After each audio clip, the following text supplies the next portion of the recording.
Day 4, going from Subotica to Novi Sad. This was the longest and craziest day of the trip. I got chased by dogs. Oh shit.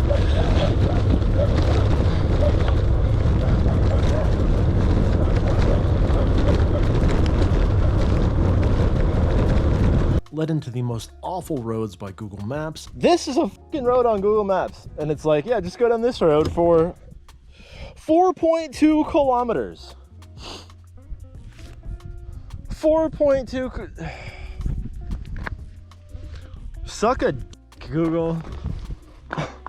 Explored an abandoned mansion.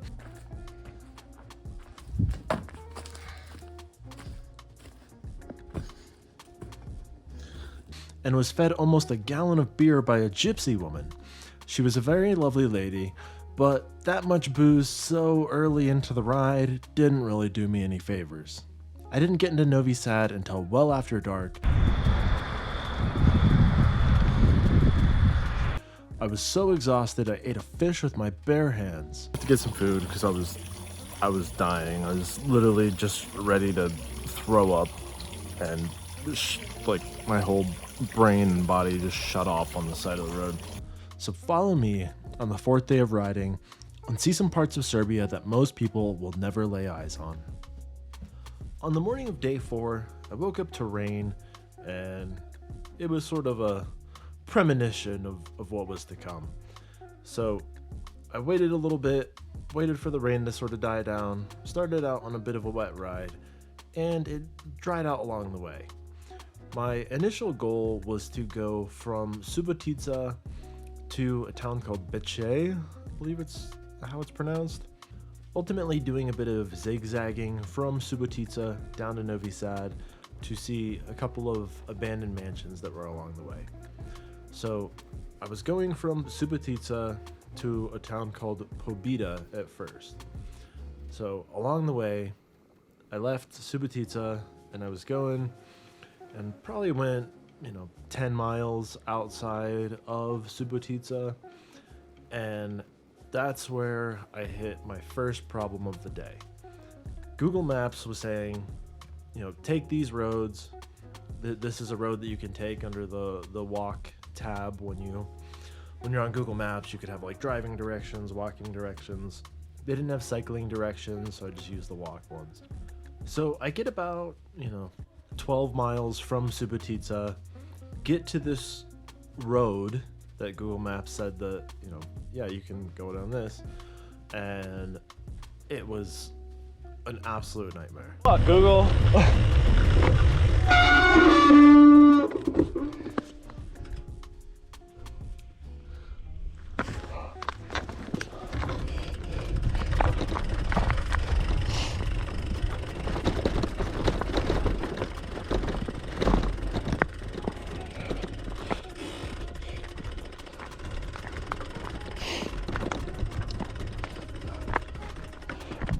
This is a fucking road on Google Maps, and it's like, yeah, just go down this road for 4.2 kilometers. 4.2. Suck a Google. I'm not doing the walking directions anymore. See proof. It's like, yeah, just take it. 4.2K.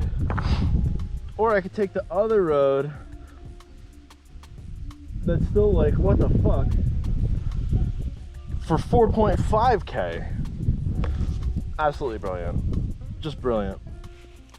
I wanted to go explore this abandoned mansion thing, so I figured I'd go this way because it was sort of on the way to Novi Sad.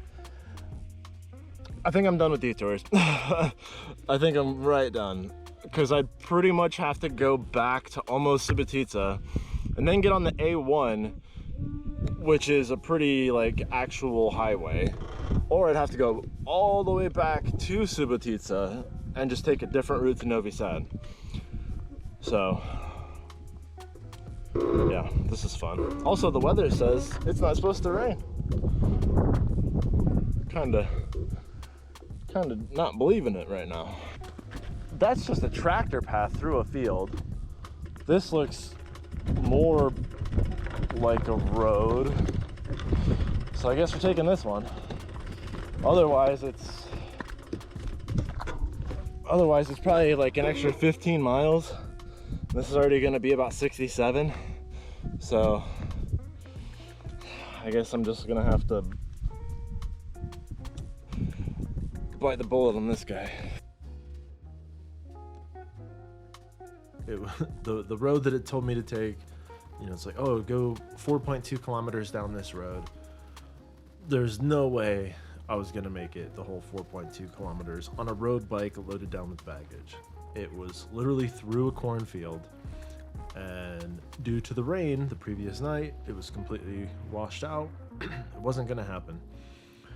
So my two options were either another one of these dirt roads that wasn't as bad as the first one. It was still not great, but that was like 5 point something kilometers, or turn back around, go 12 miles back to Subotica, and then pretty much ride down the Serbian equivalent of an interstate, which I really didn't want to do. My third option was to go to the closest town and then take another way to sort of get to where I was trying to go. That would have added another 30 miles to the trip in total. So I ultimately just decided to take the longer but less bad sort of country farm road, the tractor road. I don't know what you want to call it, the washed out dirt road. So that's what I decided to do. Seeing as how this was the third time so far in the 4 days where I'd kind of gotten screwed by Google Maps, I was frustrated, to say the least. As soon as I had gotten off the dirt road and got back onto the pavement, I went through a couple of small little Serbian towns that were pretty nice little towns. But then eventually it looked like Google Maps was about to take me on another ridiculous road. And I probably spent 30-45 minutes looking for a few different options of how can I avoid this next batch of clapped out dirt roads, but there really was nothing. So I got to another dirt road, did probably, I think it was about 10 miles on this one, and yeah, I was frustrated, to say the least. I was not in the best mood I've ever been in. Once I finally got off of this next dirt road, I was in a very small town. If I had to guess, I would say maybe population of 100, 150. It was a very small little farming village in Serbia. And there was one restaurant in the whole town. And I rode past it, and it didn't really look like it was open. There was two older gentlemen playing chess out front, and I rode past it initially, but then I decided to turn around and come back and set my bike up, and I walked in, and there was one patron in there and then the lady who was running it. So the lady who was running it, you know, didn't speak a lick of English, which is fine. I don't speak a lick of Serbian.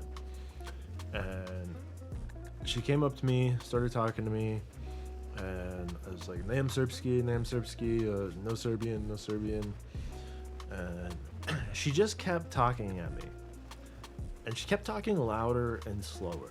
Like, if at some point she would have got the volume and the cadence just right, I would have learned Serbian just like that. Unfortunately, that's not how languages work. I really wish it was, because if that was the case, I'd be fluent in like 20 different languages by now. But unfortunately, that's not the case. Luckily, while I was in Subotica, I got a SIM card for Serbia, because my Hungarian SIM card no longer worked because Serbia is not part of the EU. Hungarian SIM card only worked in EU countries. But I do know somebody in Serbia. He has a YouTube channel called Echo Entertainment. Dude's an absolute legend. If you're into video game content, definitely go subscribe to his channel. But I called Echo on the phone, And I told him, I was like, look, I'm in this restaurant. This lady is like super, super excited to talk and everything, but I don't know what she's saying, but she's not quitting on it. She's not giving up. And I was like, are you willing, if I put you on speaker, are you willing to do like a live translate type thing? He was on board. Very good of him. And the lady who ran the restaurant, she was stoked. Like she was shocked that this random American cyclist, you know, knew somebody in Serbia or something, and just to, I don't know. I'm sure she was just stoked to interact with somebody outside of the tiny little village. I can't imagine that this village gets a lot of even visitors from within Serbia, let alone foreigners. So she was excited to talk and all that, and we were going back and forth, you know, over the translation through speakerphone, and she was super excited. And really, I just went in for a beer, maybe a bit of food. I drank one beer, and she just brought me out another. Didn't even ask me if I wanted anything, just brought them out. I was like, okay. And then she went in the back for a minute. Apparently she started a pizza for me. And I finished that beer, and then she's brought me another one, and I'm like, oh, well, you know, I gotta chill out. Like, I got a long day ahead of me. And she would not take no for an answer. And then she told me that she was making a pizza for me. So at the end of it, I'd had a pizza and 6 beers, and I went to, you know, it's like, hey, I really gotta go. Like, it's later than I need it to be. You know, I'm only 20 miles into this ride so far. Actually, it's probably a little more than that. I hit my bike computer. I hit the off button at some point, so not one continuous ride. So I have 2 different rides that are this whole event. So I was about a quarter of the way into this ride, and I'd already had 6 beers and a pizza, and I'm like, look, I gotta stop. I gotta get going. It's a little bit later than I want it to be. And when I asked her, it's like, how much do I owe you? She wouldn't let me pay. She's like, as long as you send me a postcard, no charge. It's all free. And that was super nice of her to do, you know, like, she doesn't know me. I'm just some random American dude in a hole in the wall place in Serbia, but she's a super lovely lady. I still got to get that card out to her. I'm gonna try and get the card and maybe a couple other things sent her way. So that was really, really nice of her to do. It really did mean a lot to me. And I was also very appreciative of Echo, you know, actually willing to spend probably an hour on the phone with me, just translating what this lady had to say. It was a really cool experience, and I'm really glad that I got to enjoy that. So after that, I left and I went to a town. It was like Pobeda, and on Pobeda there's an abandoned mansion that I really wanted to go explore. I had taken the detours I had taken to go to Pobeda and then go to some of these other places along the way. But after getting burned the 3rd time on these little detours, eventually I was just like, you know what, I'm going to lose a whole nother day going to visit 2 abandoned mansions that I may or may not even be able to get access to. It's like, I'm done with the detours. Like, I'm done with the detours. So I was going to do this one mansion, which I did, and it had a really long road that went back there. Well, on that road, yeah, I got chased by some dogs. Oh, shit.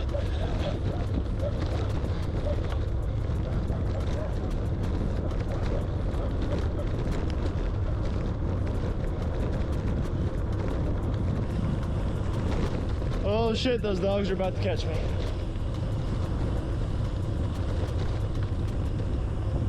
That's always it's always a fun time when you're exhausted and, you know, you're really struggling to push those pedals, and all of a sudden you're getting chased by dogs, and it's like, all right, now the only way I'm gonna get out of this situation is to outrun them. So it's just downshift, and whatever little bit of gas is left in the tank, that's what you're running on, and that's what you got to use, or otherwise you're gonna get bit by some dogs. And yeah, that'd be a really fun way for a trip to go. It's like, oh, how was Serbia? Well, I got rabies and now I'm about to die. So I don't think it would have been that bad, but point is, I wasn't trying to get bit by these dogs. So yeah, I outran them. Eventually got far enough down the road, went and explored the mansion, and then had a pretty significant ride back to Subotica, or not Subotica, Novi Sad. And man, that was grueling. But given the fact that this is so long and there is so much that happened in this one day, I'm gonna try and split this between parts 1 and 2. Part 1 was a little bit shorter distance wise, but there was a lot that happened in these first 25-ish miles. It really set the stage for the suffer fest that was the other 50 miles. I think it was 78 miles in total in that one day. So thanks for watching. Stick around for part 2 of day 4. Man, things keep getting interesting the farther I go on this trip. This was one of the crazier days, but this was by far not the worst day. I had a lot of good memories from this day, and even though I suffered a lot, when I look back at it now that I'm home, it was like, you know what? I did that. I conquered the challenge. I faced adversity and I came out on top, and that's just the best feeling in the world. That is the sole reason why I did this trip, why I've done these trips in the past. It's all about challenging yourself and then conquering the challenge. It's the best feeling in the world. So thanks for watching, and I'll catch you guys next time.